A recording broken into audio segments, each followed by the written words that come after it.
कि भारत की पीठ पर नेपाल के छुरा मारने का इतिहास रहा है, आज भी मार रहा है, पहले भी मारा है। जयप्रकाश नारायण को मरणोपरांत भारत रत्न मिला है। जीते जी मिल जाता तो कोई और बात थी। एग्जाम के अंदर में ये प्रश्न काफी महत्वपूर्ण रहता है और कई बार आपसे पूछा जाता है कि आजाद दस्ता की कहानी क्या है। आजाद दस्ता वो आजाद दस्ता जिसने देश की आजादी के लिए अपने आप को संकल्पित किया था, इसीलिए नाम रखा था आजाद दस्ता। लेकिन आजाद दस्ता की कहानी है जयप्रकाश नारायण की, और ये जो जयप्रकाश नारायण है आपको पता है कि जेल में बंद किए गए। जेल में जब ये बंद किए गए और भारत छोड़ो आंदोलन के दौरान जब हजारीबाग जेल में बंद किए गए तो हजारीबाग जेल से ये भागे। और भागे कब? जिस दिन भारत में मोदी जी ने नोट बंद कर दिया था, 8 नवंबर 1942 को जेल तोड़कर भागे। जब जेल से भागे तो ये नवादा में जंगलों में रुके, आज भी वहां उनके नाम पर पर्वत का नाम रखा गया। फिर वहां से अंततः वो भागते भागते नेपाल पहुंचे, उत्तर प्रदेश के रास्ते नेपाल पहुंचे। नेपाल के अंदर में जो तराई का क्षेत्र होता है उस तराई के क्षेत्र में पहुंचे और राजविलास के जंगलों में एक संगठन का कार्यालय खोला। और राजविलास के जंगल में, चूंकि ये तराई क्षेत्र था,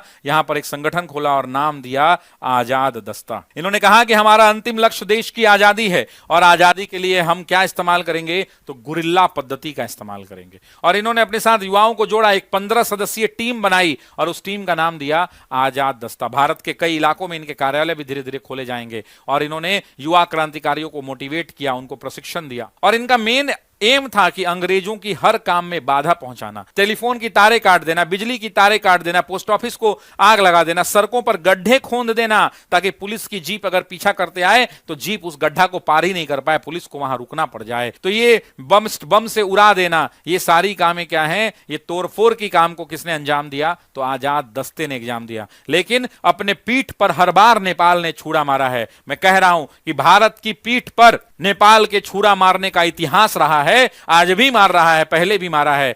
नेपाल ने यहां से जो है जयप्रकाश नारायण को पकड़ के अंग्रेजों के हाथ में सौंप दिया कि लीजिए, आप जिस आदमी को खोज रहे हैं वो नेपाल में छुपा हुआ। ये स्थिति थी, नेपाल में छुपा हुआ। और आपको याद होगा कि जयप्रकाश नारायण 8 नवंबर को भागे थे। इस दिन एग्जाम में पूछता है कि कौन सा पर्व था, तो याद रखिएगा दीपावली का पर्व था। और दीपावली के पर्व के कारण बहुत सारे जो पुलिसकर्मी थे जो जेल में तैनात थे वो छुट्टी पर थे और वहां से जयप्रकाश नारायण भाग गए। और बाद में इन्होंने ही इंदिरा गांधी के खिलाफ नारा दिया था, इसी पटना के गांधी मैदान से नारा दिया था। और उसके बाद दिल्ली पहुंचकर रामलीला मैदान में दिनकर की वो पंक्तियां पढ़ी थी कि गद्दी खाली करो जनता आती है, दिनकर बोले। और बाद में मरने के बाद जयप्रकाश नारायण को मरणोपरांत 1999 में भारत रत्न मिला है। भारत रत्न जीते जी मिल जाता तो कोई और बात थी, लेकिन मरने के बाद इनको क्या मिला? तो भारत रत्न मिला है। भारत रत्न।